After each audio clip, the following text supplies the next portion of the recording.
الصلاة الصلاة. الله أكبر.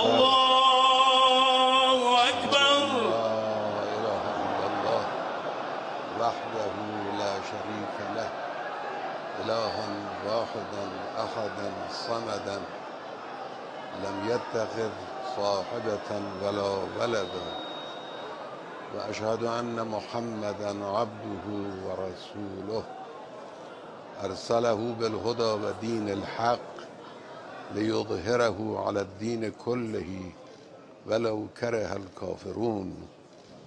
الله أكبر. الله أكبر. اللهم صل على محمد وآل محمد وبارك على محمد وآل محمد وترحم على محمد وآل محمد كما صليت وباركت